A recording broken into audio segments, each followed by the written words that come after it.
ಸರ್ವೇಭ್ಯಃ ನಮಸ್ಕಾರಃ. ಪ್ರಥಮವಾಗಿ ಸರ್ವರಿಗೂ ನವರಾತ್ರಿಯ 4ನೇ ದಿನದ ಹಾರ್ದಿಕ ಶುಭಾಶಯಗಳನ್ನು ತಿಳಿಸುತ್ತಾ, ಯಾದೇವಿ ಸರ್ವಭೂತೇಷು ಮಾತೃರೂಪೇಣ ಸಂಸ್ಥಿತ ನಮಸ್ತಸ್ತೆ ನಮಸ್ತಸ್ತೆ ನಮೋ ನಮಃ. ಈ ನವರಾತ್ರಿ 4ನೇ ದಿನದಂದು ನಾವು ಮಹಾತಾಯಿ ಕೂಷ್ಮಾಂಡ ದೇವಿನ ಪೂಜೆ ಮಾಡ್ತೇವೆ.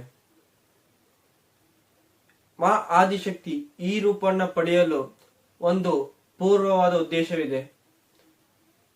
ಯಾವಾಗ ಈ ಅಖಿಲಾಂಡ ಕೋಟಿ ಬ್ರಹ್ಮಾಂಡದಲ್ಲಿ ಅಂಧಕಾರವಿತ್ತೋ, ಏನೂ ರಚನೆಯಾಗಿದ್ದಿಲ್ಲೋ, ಆಗ ಆ ತಾಯಿ ಈ ಬ್ರಹ್ಮಾಂಡವನ್ನ ರಚನೆ ಮಾಡಲು ಸೃಷ್ಟಿ ಮಾಡಿದ್ಲು.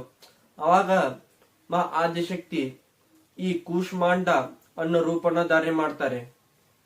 ಕೈಯಲ್ಲಿ ಒಂದು ಕಳಶ, ಶಸ್ತ್ರ ಮತ್ತು ಸರ್ವಸಿದ್ಧಿ ಪ್ರಾಪ್ತಿ ಮಾಡೋ ಜಪದ ಮಾಲೆ. ಇವರ ನಗು ಇಂದಲೇ ಇಡೀ ಸೃಷ್ಟಿಯಾಗಿದೆ. ಅಷ್ಟೇ ಅಲ್ಲದೆ ಸಾವಿರಾರು ದೇವತೆಗಳಿಗೆ ಒಂದೊಂದು ಲೋಕ ಇದೆ. ಶ್ರೀಹರಿಗೆ ವೈಕುಂಠ, ಶಿವದೇವರಿಗೆ ಕೈಲಾಸ, ಬ್ರಹ್ಮದೇವರಿಗೆ ಬ್ರಹ್ಮಲೋಕ, ಶ್ರೀಕೃಷ್ಣ ದೇವರಿಗೆ ಬೃಂದಾವನ, ಶ್ರೀರಾಮ ದೇವರಿಗೆ ಸಾಕೇತ. ಆದರೆ ಇವರದೇ ಒಂದು ಪ್ರತ್ಯೇಕವಾದಂತ ಒಂದು ಲೋಕವಿದೆ. ಆದರೆ ಸೂರ್ಯನ ಮೇಲೆ ಅಥವಾ ಸೂರ್ಯನ ಒಳಗೆ ಯಾವ ಲೋಕವೂ ಇಲ್ಲ. ಸೂರ್ಯನ ಒಳಗೆ ಒಂದು ಇರುವ ಶಕ್ತಿ ಇರೋದು ಬರೀ ಆದಿಶಕ್ತಿ ತಾಯಿಗೆ ಮಾತ್ರ. ಆದ್ದರಿಂದ ದೇವಿ ಕೂಷ್ಮಾಂಡ ಸೂರ್ಯನ ಒಳಗೆ ಲೋಕವಿದೆ. ತಾಯಿ ಕೂಷ್ಮಾಂಡದಿಂದಲೇ ಸರ್ವ ಲೋಕಕ್ಕೂ ಬೆಳಕಾಗುವುದು, ಸರ್ವ ದಿಕ್ಕಿಗೂ ತಾಯಿಯೇ ಬೆಳಕು ನೀಡುವುದು.